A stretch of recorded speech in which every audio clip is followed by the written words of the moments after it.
Hello everybody, this is Shrouded Hand here. The audio for this video is going to be slightly different to usual. I love watching these time-lapse videos, so I was glad to be asked to record a ghost story to go over the top of one of them. So I'm going to be reading from a book called True Ghost Stories from Around the World. This story is titled New England's Peculiar Radio Station by Thomas E. Coughlin. I've probably recounted my experience with a ghost to friends, relatives, acquaintances and total strangers no fewer than 200 times. I am not afraid to tell my story in the company of the same person time and time again because I have no fear of contradicting myself. The details of the night of my ghostly experience are so vividly burned in my memory that the passage of time does nothing to blur the event. It has been more than 25 years since what I'm about to tell you took place, yet it remains fresh in my memory. After graduating from Northeast Broadcasting School in 1966, I auditioned for a job at a small radio station in Berlin, New Hampshire. The audition took place at the school, and for some reason the station owner was impressed with my rapid-fire delivery. He offered me the nightman's job at the station, WMOU. My air shift was from 6 o'clock to 11:15 p.m, Monday to Friday, and a half day on Sunday.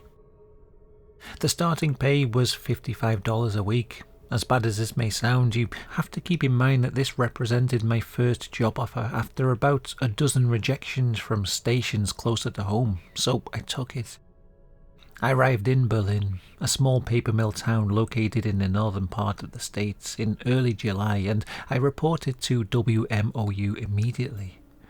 The station owner took me around to meet the people there. He told me that the announcers who had been working nights over the last couple of months would be there all week to allow me to get comfortable with working on air.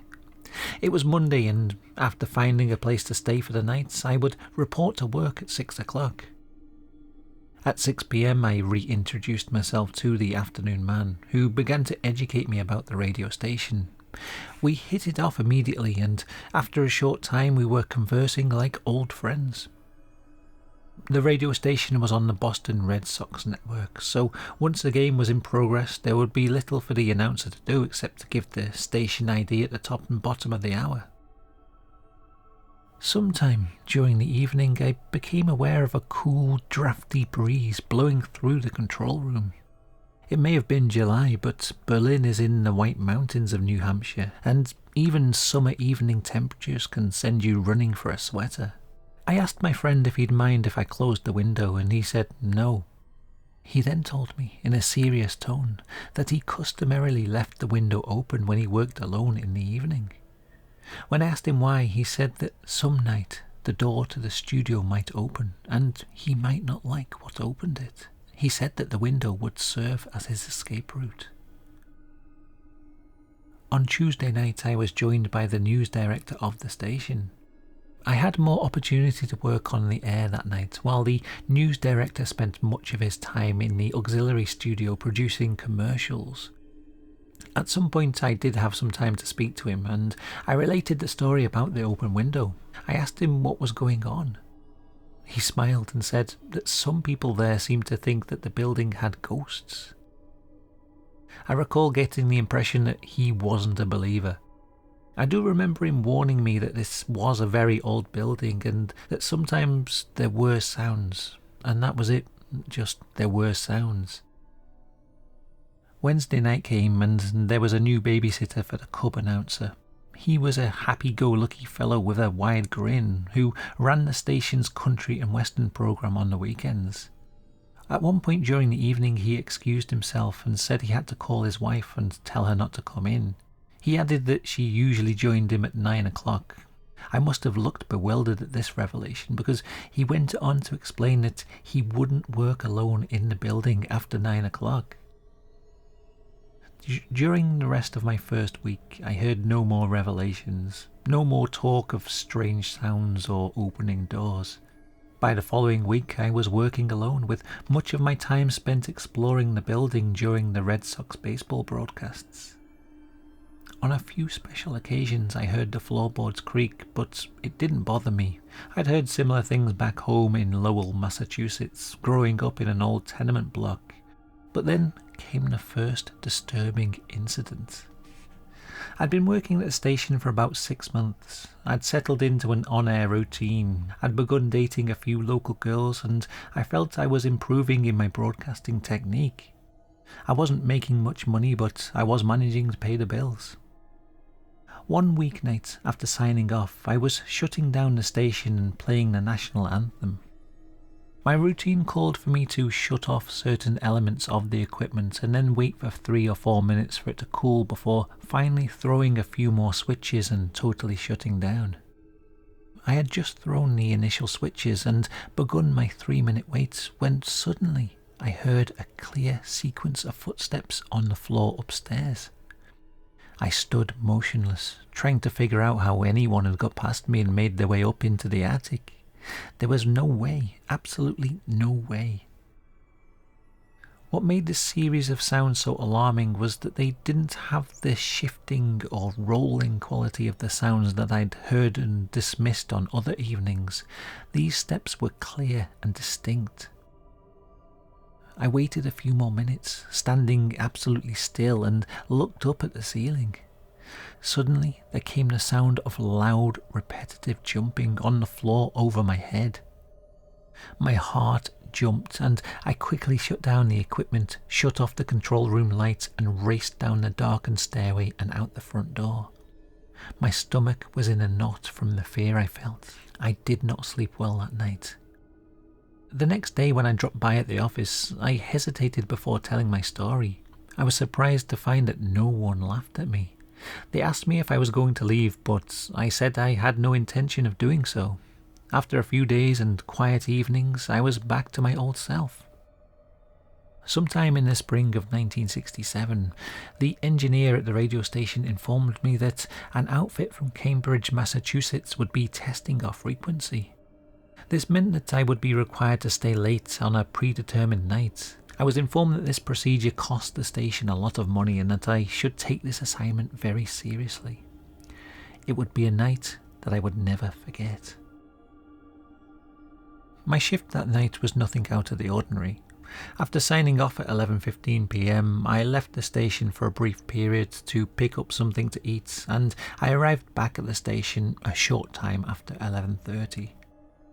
After finishing my brief late-night meal, I went into a small room off the hall where the news teleprinter was reporting a round-by-round description of the boxing match for the middleweight championship. My eyes were glued to the teleprinter as the news service gave its analysis of this important fight. Suddenly, out of the corner of my eye, something caught my attention. I turned just in time to see the hazy outline of a man walking silently past the doorway and down the hall. I vividly remember the hair on my head and neck tingling and my body going rigid with fear.